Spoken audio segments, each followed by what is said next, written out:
standard form.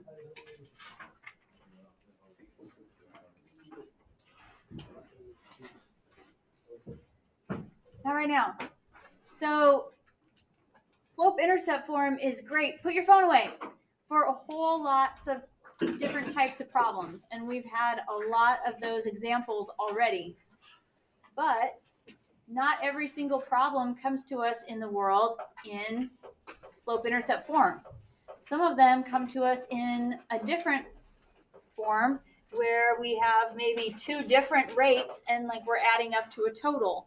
I think we did some of this in Unit 1 already, right? Where we had two different rates and total. So we're going to see how standard form is great for different types of word problems.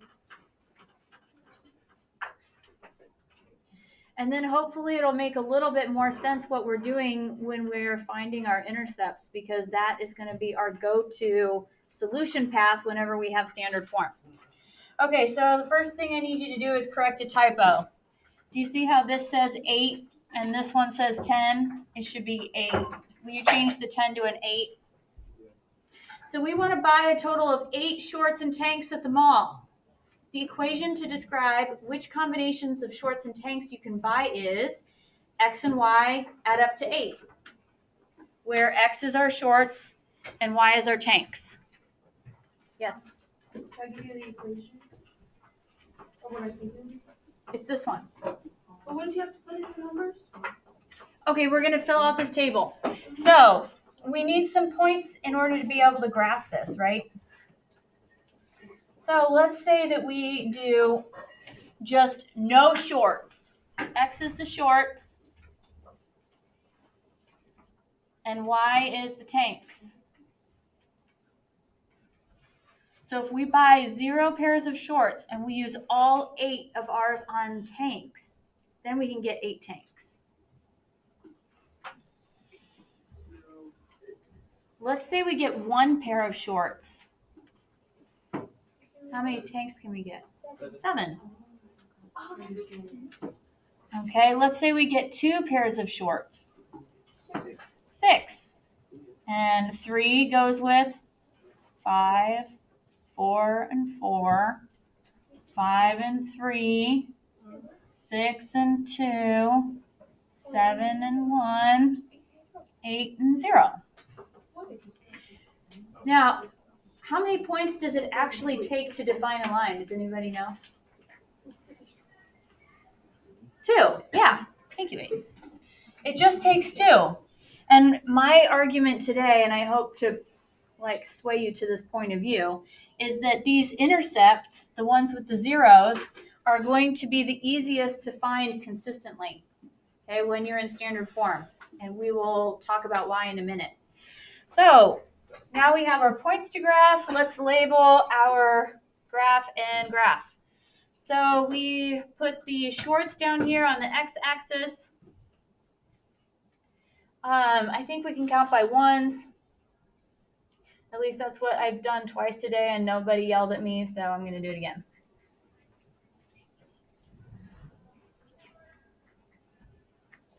Okay, and then tanks go on the y-axis.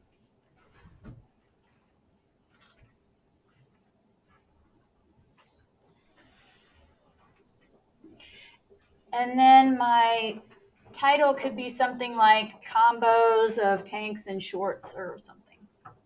Combos of tanks and shorts.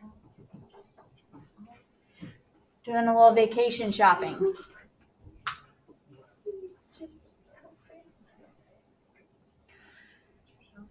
So the 0.08 is all the way up here.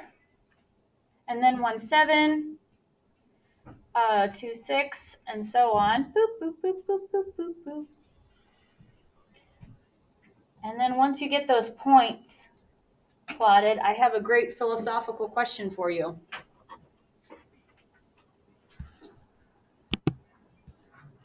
Do we connect them? Yeah.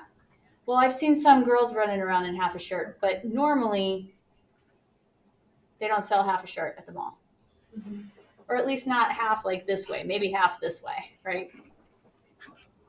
I think I've seen some girls running around in half a pair of shorts too, with all the missing fabric. Haha, LOL. Okay, so graph is done. Even though we didn't connect those points and make a line, do you see that they would all fall on a line given by this equation? Okay, perfect. So now we're going to state our x and y intercepts. So our x-intercept is what? Intercept is 8, 0. 8, 0. Good. So, and we have to explain it. So what does that represent? 8 what and 0 what? When you have 8 shorts, you have 0 shirts. Good. So it represents buying 8 shorts and 0 tanks. And what was our total?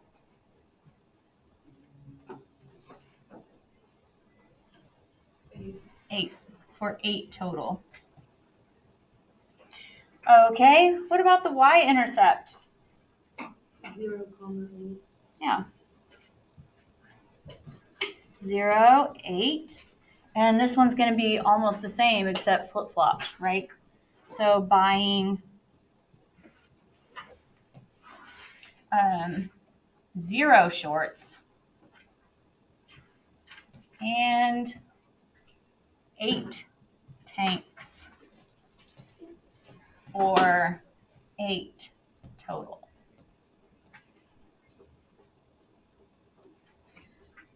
Okay.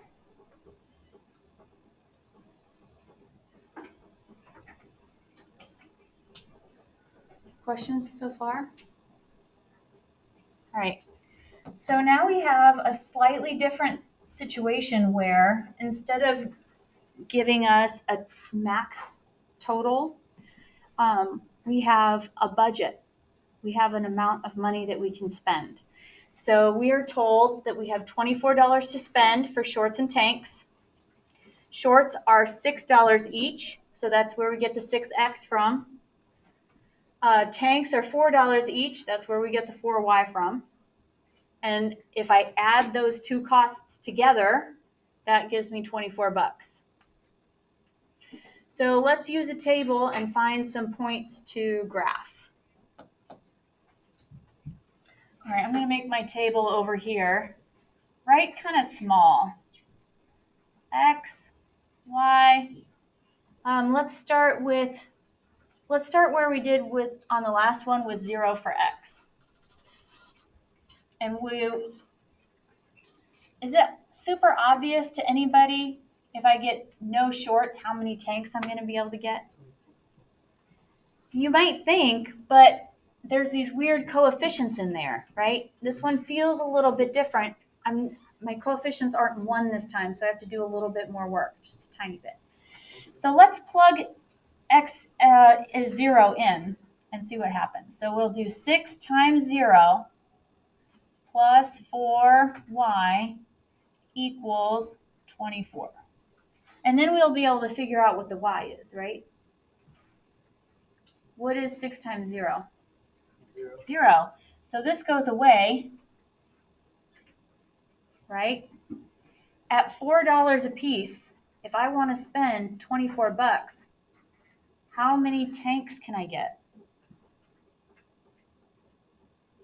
$24, $4 a piece, 6. Do you see that all we have to do is divide both sides by 4 and we get 6? Okay, perfect. So that was pretty easy. What about if we want to do 1 pair of shorts? So let's plug in 1. We'll do this a little bit more to the right. So we'll do 6 times 1 pair of shorts plus 4 times we don't know how many tanks is 24 bucks. Does anything cancel nice and pretty because we multiplied by 0? Darn it. All right, well, that's not too bad. I can do 6 times 1. That's not a big deal. That's just 6, right? Now I have to subtract the 6 away from both sides. Okay, that cancels. And now I have 4y equals, what is that, 18? Now, just like before, I could divide by 4. What do you get? 4.5. Can we do 4.5 tanks?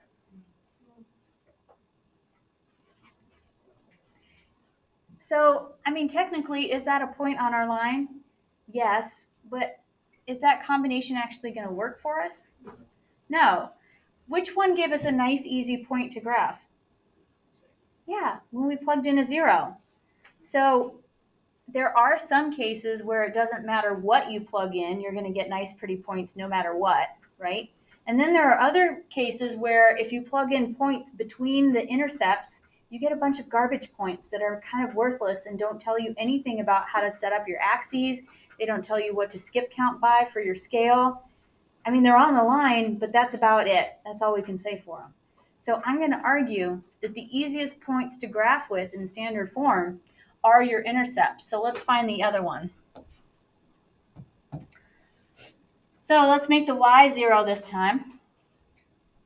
So 6x plus 4 times 0 equals 24.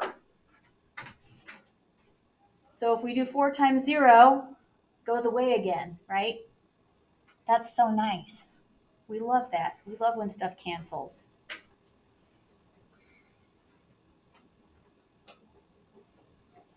Now, I've got $24. Each pair of shorts is $6. How many can I afford? 4. Yeah. Just divide both sides by 6 and you get x is 4.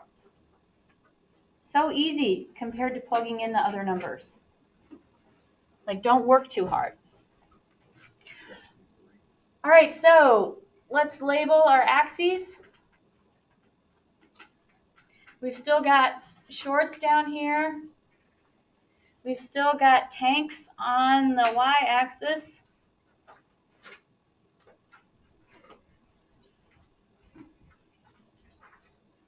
And we've still got combos.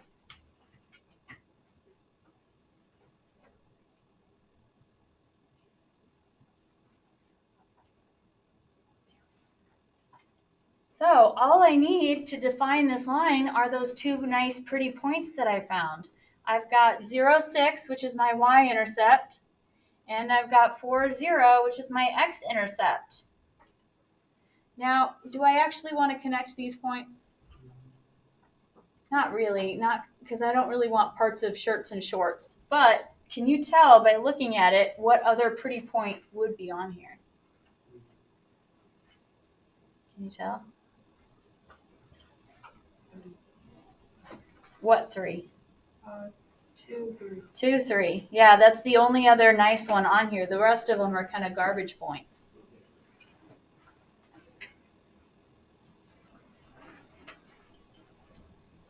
Okay, so let's state the x and y intercepts real quick and then explain what they mean.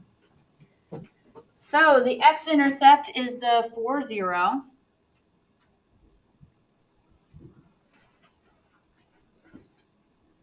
And it represents buying what?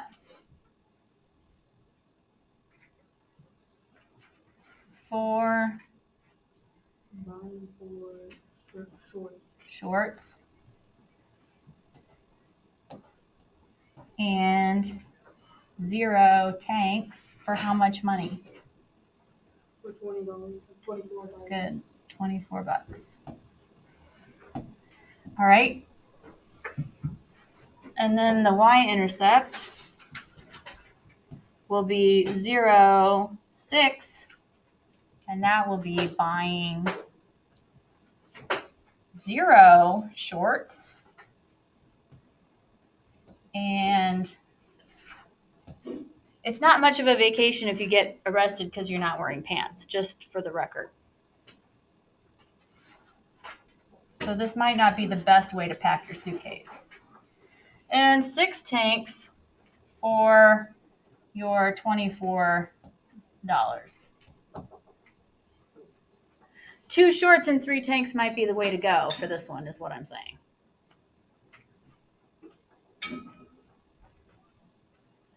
Nope.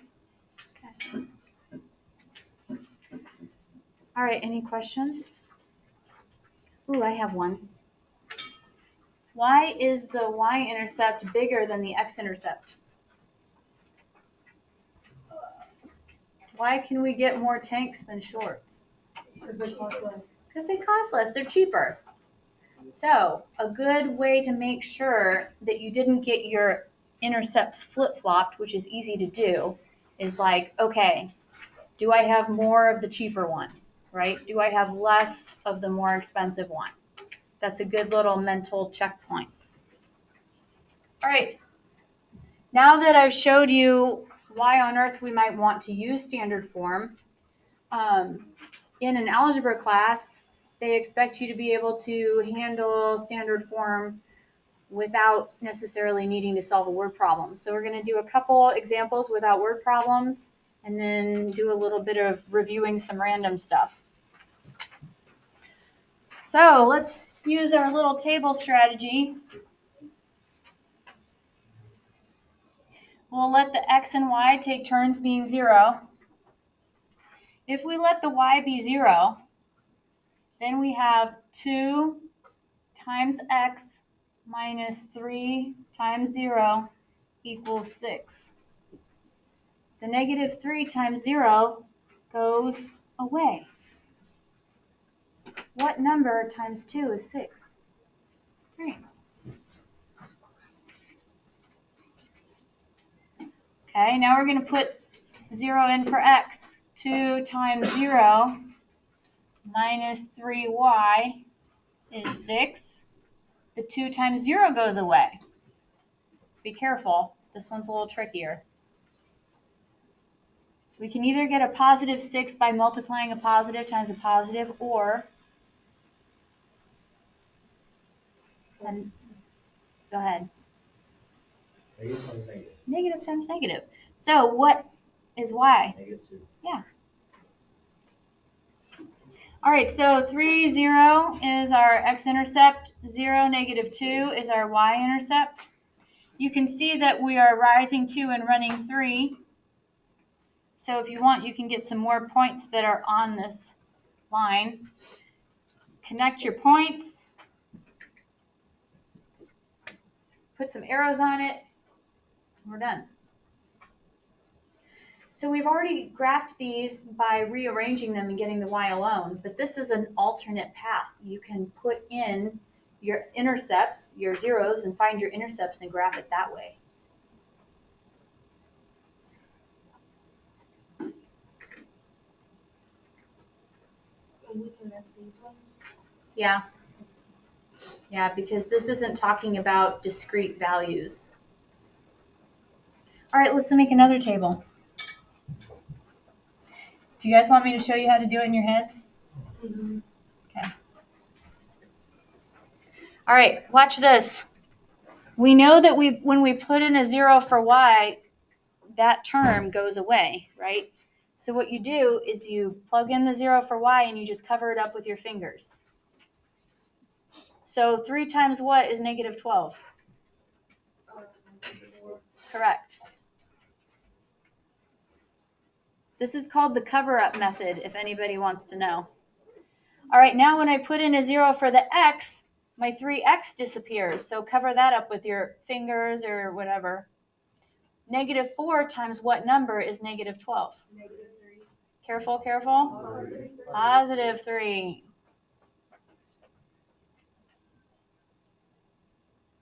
It's so nice, right? I'm telling you. All right, so negative 4, 0 is one of our intercepts. And then the other one is 0, 3. You can tell it's rising 3 and running 4, so you can get another point. It'll fit on there. Connect them, arrows, done.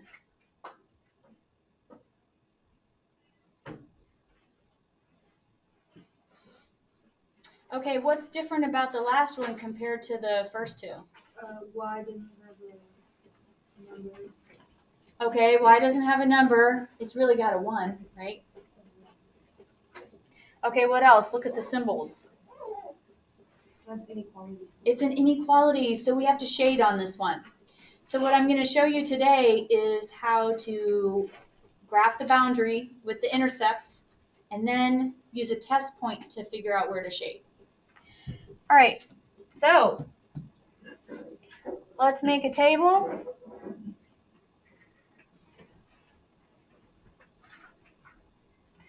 Okay, let's make the y 0. 2 times what number is 4? 2. 2. 1 times what number is 4? 4. 4. Doesn't get much better than that, guys. All right, so 0, 4 is up here. 2 zeros down here. Okay, be careful before you connect them. Do we have a shaded or dashed boundary? Dash. It is dashed. So go ahead and dash that boundary in. Boop, boop, boop, boop. Now, we have to figure out if we're going to shade above the boundary or below it. So I suspect that you're right, but I'm going to show you how to make sure. We're going to do something called a test point. So we pick a point that's not on the boundary, and after doing some math on zeros, do you understand why my favorite test point might be 0, 0? Because it's so easy to do math with 0. So as long as 0, 0 is not on your line, that can be your favorite test point too.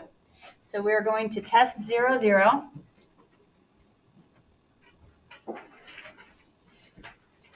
Now, if we plug in 0, 0 and it's true, then everything on the 0, 0 side will also make it true when we shade there. Okay, if we plug in 0, 0 and it's false, this is the false side, and everything on the opposite side will make it true, so we shade opposite. Cool? All right, that's the plan. So let's plug them in. So we plug in a 0 for x and for y. 2 times 0 plus 0. Is that greater than 4? Well, 2 times 0 is 0, plus 0 is 0. Is 0 greater than 4? No. So this is on the false side. Okay, so everybody, wherever you put your 0, 0 test point, make sure you write that that is the false side. So process of elimination, which side makes it true? The other side, right? So this side will be the true side. So where do we shade? The true side, right? So it ended up being shading above, just like you predicted. Now, can anybody think of why this symbol might lie to you, and instead of being greater than and shade above, we shade below? When would that happen? When would we have to worry about it not being greater than, but less than? Yeah. If we divide by a negative. Yes. Yes. If your coefficient of y, listen, if your coefficient of y is negative, that symbol is going to flip and it'll be the opposite of what it looks like up here. Does that make sense to everybody? Okay, perfect. Otherwise, you can just use the symbol and look at the symbol. All right. So my Cab Time crew has already done a problem like this, or at least started it. I don't think we finished it. But we have some lines that we have to match to their descriptions, and we have 6 descriptions and 4 lines, so we're going to use some of them more than once. Yes? Really quick. So, some of these we can put in the calculator. So, would you please put y equals 7 in the calculator and see if you can figure out what it looks like?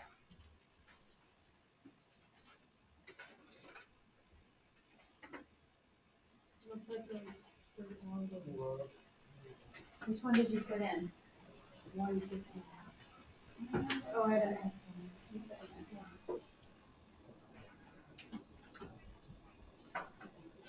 Y equals 7.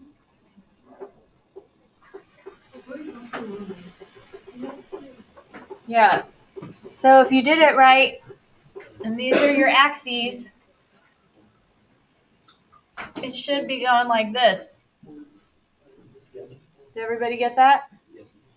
So let's think about y. You can rewrite this as y equals no x's plus 7, right? What is the slope for that? Undefined. What is the slope? 0. It's 0. So if you have a horizontal line, its slope has to be 0 because it's not going up or down. So A is the horizontal line, and it has an m of 0. All right, put the next one in your calculator. 7x, y equals 7x.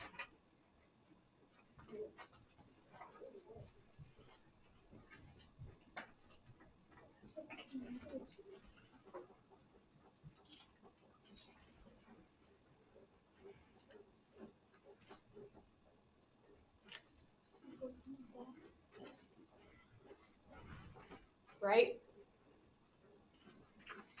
So you should get something that looks like this. So which description does that match? Has a positive slope. Yes, very positive and very steep. So would that be a vertical stretch or a vertical compression? It would be a vertical stretch. Correct, a vertical stretch by a factor of 7. So on this one, it's the y-intercept that's 0, right?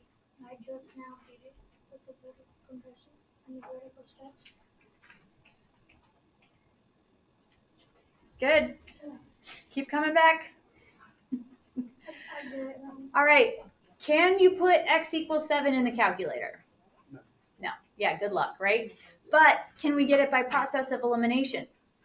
If y equals 7 goes this way, what do you think x equals 7 does? You bet. So it sucks that we can't put it in the calculator, but if you get that on your test, just put in y equals 7 and then do the other one, the opposite, right? So it would be vertical then? It would be vertical. It is vertical, vertical.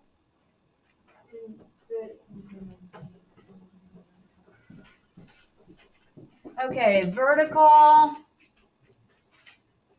What kind of slope does a vertical line have? Undefined. Because it's infinitely steep, right? You can't define that. It's infinity. All right, I'll give you one guess at what the last one is. It has a negative slope. Yeah. All right, we can think about this two different ways. If we move this x over by subtracting it to the other side, do you see how it ends up being a negative slope over there?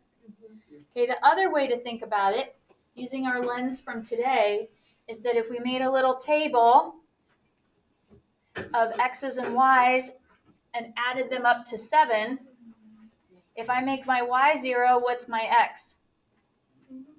7.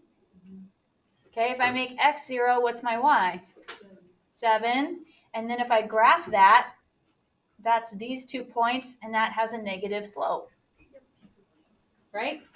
Either way, you get the same thing, which should make you feel pretty good.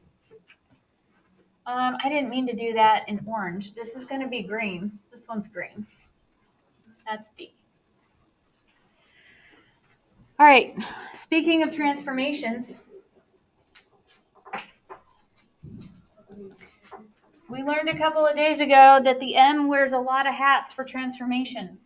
The M is driving whether or not we have a rhox, and it's saying if we have a vertical stretch or compression and by how much. What is the only job that our little slacker B value has to do? What is its only job? No, not this. This. Shifting, because it's the y-intercept. It tells you how far the y-intercept shifts up and down. So all this does is translate.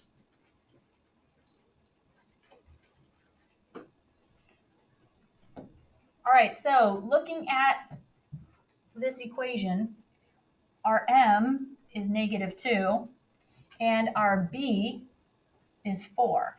So we just have to go in order. We start with the m stuff. Okay, what do you come to first? The negative, right? What does the negative part of the m tell you? It has a reflection of your x-axis. Correct. So we want a reflection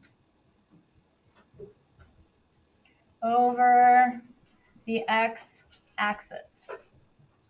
Okay, what else does the m tell you? What about the 2? It has a vertical stretch, Good. By how much? a factor of -2. Just 2, because the negative does the reflecting. Vertical stretch by 2. Okay, what about, last but not least, what about the 4? Shifted Correct. up 4. Shifted up 4 units. So you just read the equation in the exact order that they give it to you. Start with, is it plus or minus? So is it reflected or not? Then you look at the magnitude of the slope. Is it 2? Is it 1/3? Is it -3/2? That tells you the stretching and compression vertically. Then you finally look at the shift. All right, do example 6, and then we'll do homework.